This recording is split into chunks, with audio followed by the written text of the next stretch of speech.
In mathematics and mathematical logic, Boolean algebra is the branch of algebra in which the values of the variables are the truth values true and false, usually denoted 1 and 0 respectively, instead of elementary algebra where the values of the variables are numbers, and the main operations are addition and multiplication. The main operations of Boolean algebra are the conjunction of denoted, the disjunction or denoted, and the negation not denoted. It is thus a formalism for describing logical relations in the same way that ordinary algebra describes numeric relations. Boolean algebra was introduced by George Boole in his first book The Mathematical Analysis of Logic, and set forth more fully in his An Investigation of the Laws of Thought. According to Huntington, the term Boolean algebra was first suggested by Sheffer in 1913. Boolean algebra has been fundamental in the development of digital electronics, and is provided for in all modern programming languages. It is also used in set theory and statistics. History. Boole's algebra predated the modern developments in abstract algebra and mathematical logic. It is however seen as connected to the origins of both fields. In an abstract setting, Boolean algebra was perfected in the late 19th century by Jevons, Schroeder, Huntington, and others until it reached the modern conception of a mathematical structure. For example, the empirical observation that one can manipulate expressions in the algebra of sets by translating them into expressions in Boole's algebra is explained in modern terms by saying that the algebra of sets is a Boolean algebra. In fact, H. Stone proved in 1936 that every Boolean algebra is isomorphic to a field of sets. In the 1930s, while studying switching circuits, Claude Shannon observed that one could also apply the rules of Boole's algebra in this setting, and he introduced switching algebra as a way to analyze and design circuits by algebraic means in terms of logic gates. Shannon already had at his disposal the abstract mathematical apparatus, thus he cast his switching algebra as the two-element Boolean algebra. In circuit engineering settings today, there is little need to consider other Boolean algebras. Thus, switching algebra and Boolean algebra are often used interchangeably. Efficient implementation of Boolean functions is a fundamental problem in the design of combinational logic circuits. Modern electronic design automation tools for VLSI circuits often rely on an efficient representation of Boolean functions known as binary decision diagrams for logic synthesis and formal verification. Logic sentences that can be expressed in classical propositional calculus have an equivalent expression in Boolean algebra. Thus, Boolean logic is sometimes used to denote propositional calculus performed in this way. Boolean algebra is not sufficient to capture logic formulas using quantifiers, like those from first-order logic. Although the development of mathematical logic did not follow Boole's program, the connection between his algebra and logic was later put on firm ground in the setting of algebraic logic, which also studies the algebraic systems of many other logics. The problem of determining whether the variables of a given Boolean formula can be assigned in such a way as to make the formula evaluate to true is called the Boolean satisfiability problem, and is of importance to theoretical computer science, being the first problem shown to be NP-complete. The closely related model of computation known as a Boolean circuit relates time complexity to circuit complexity values. Whereas in elementary algebra expressions denote mainly numbers, in Boolean algebra they denote the truth values false and true. These values are represented with the bits, namely 0 and 1. They do not behave like the integers 0 and 1, for which 1 plus 1 equals 2, but may be identified with the elements of the two-element field GF, that is, integer arithmetic modulo 2, for which 1 plus 1 equals 0. Addition and multiplication then play the Boolean roles of XOR and AND respectively, with disjunction xy definable as x plus y plus xy. Boolean algebra also deals with functions which have their values in the set 0, 1. A sequence of bits is a commonly used such function. Another common example is the subsets of a set E. To a subset f of E is associated the indicator function that takes the value 1 on f and 0 outside f.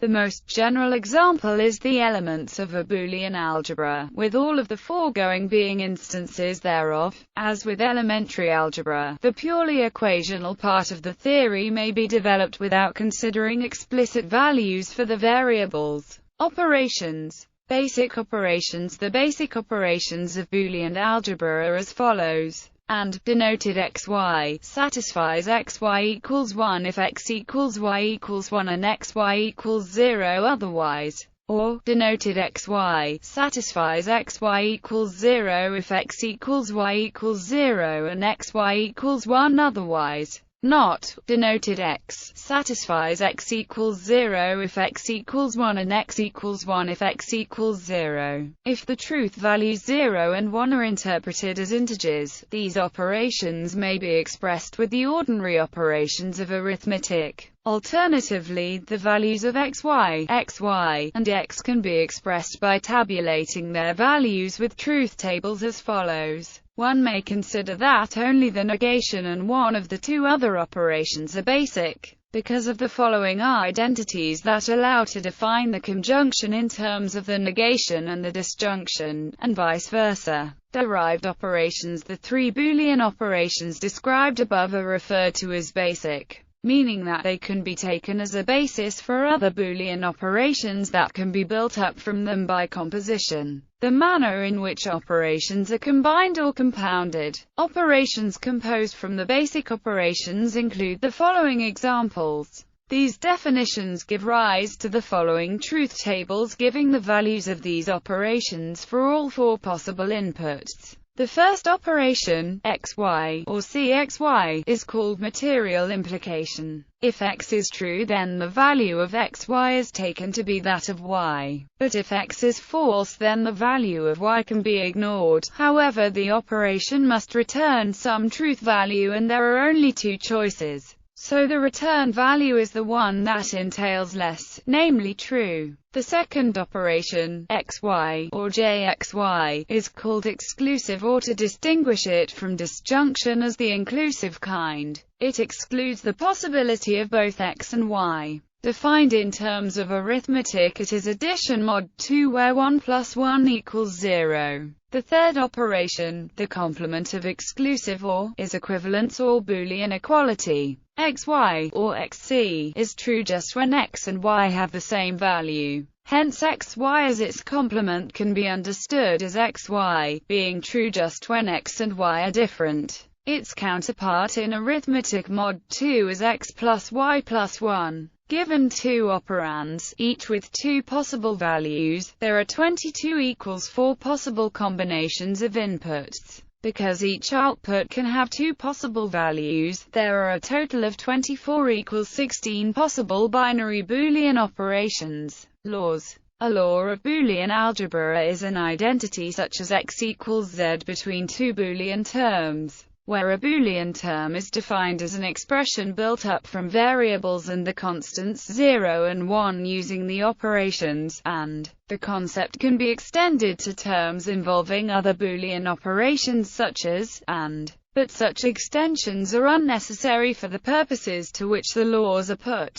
Such purposes include the definition of a Boolean algebra as any model of the Boolean laws, and as a means for deriving new laws from old, as in the derivation of x equals x from y, z equals zy as treated in the section on axiomatization. Monotone laws. Boolean algebra satisfies many of the same laws as ordinary algebra when one matches up with addition and with multiplication. In particular, the following laws are common to both kinds of algebra. A consequence of the first of these laws is 1 equals 1, which is false in ordinary algebra, where 1 plus 1 equals 2. Taking x equals 2 in the second law shows that it is not an ordinary algebra law either, since 2 times 2 equals 4. The remaining 4 laws can be falsified in ordinary algebra by taking all variables to be 1. For example, in absorption law 1, the left-hand side is 1 equals 2 while the right-hand side is 1, and so on. All of the laws treated so far have been for conjunction and disjunction. These operations have the property that changing either argument either leaves the output unchanged or the output changes in the same way as the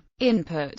Equivalently, changing any variable from 0 to 1 never results in the output changing from 1 to 0. Operations with this property are said to be monotone. Thus, the axioms so far have all been for monotonic Boolean logic. Non-monotonicity enters via complement as follows. Non-monotone laws. The complement operation is defined by the following 2 laws. All properties of negation including the laws below follow from the above 2 laws alone. In both ordinary and Boolean algebra, negation works by exchanging pairs of elements. Whence in both algebras it satisfies the double negation law, but whereas ordinary algebra satisfies the 2 laws, Boolean algebra satisfies de Morgan's laws. Completeness. The laws listed above define Boolean algebra, in the sense that they entail the rest of the subject. The laws complementation 1 and 2, together with the monotone laws,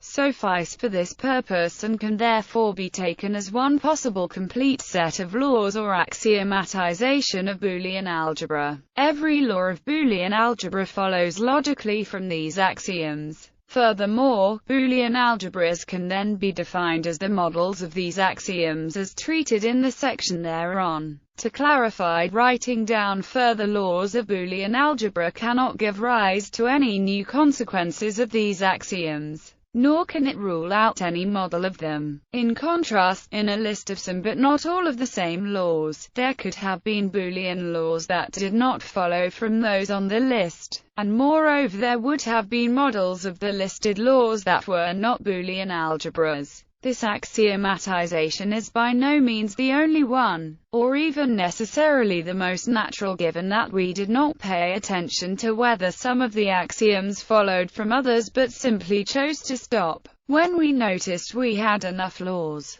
Treated further in the section on axiomatizations, or the intermediate notion of axiom can be sidestepped altogether by defining a Boolean law directly as any tautology, understood as an equation that holds for all values of its variables over 0 and 1. All these definitions of Boolean algebra can be shown to be equivalent. Boolean algebra has the interesting property that x equals y can be proved from any non-tautology. This is because the substitution instance of any non-tautology obtained by instantiating its variables with constants 0 or 1 so as to witness its non-tautologyhood reduces by equational reasoning to 0 equals 1. For example, the non-tautologyhood of y equals x is witnessed by x equals 1 and y equals 0, and so taking this as an axiom would allow us to infer 1 0 equals 1 as a substitution instance of the axiom, and hence 0 equals 1. We can then show x equals y by the reasoning x equals x, 1 equals x, 0 equals 0 equals 1 equals y, 1 equals y, 0 equals y. Duality principle. If x, r, is opposite, then x, r, is also opposite.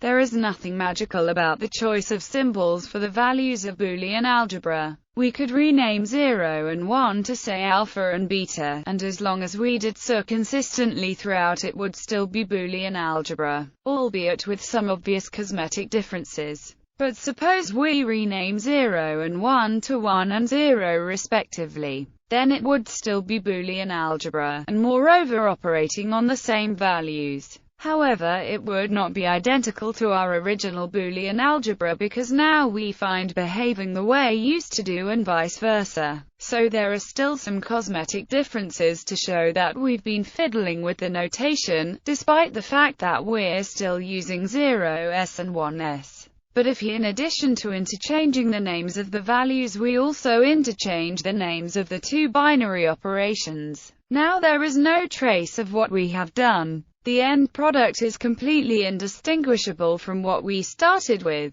We might notice that the columns for xy and xy in the truth tables had changed places, but that switch is immaterial. When values in operations can be paired up in a way that leaves everything important unchanged when all pairs are switched simultaneously, we call the members of each pair dual to each other. Thus 0 and 1 are dual, and n are dual. The duality principle, also called De Morgan duality, asserts that Boolean algebra is unchanged when all dual pairs are interchanged. One change we did not need to make as part of this interchange was to complement. We say that complement is a self-dual operation. The identity or do-nothing operation X is also self-dual. A more complicated example of a self-dual operation is: there is no self-dual binary operation that depends on both its arguments. A composition of self-dual operations is a self-dual operation. For example, if f equals, then f x t is a self-dual operation of four arguments x, y, z, t. The principle of duality can be explained from a group theory perspective by fact that there are exactly four functions that are one-to-one mappings of the set of Boolean polynomials back to itself: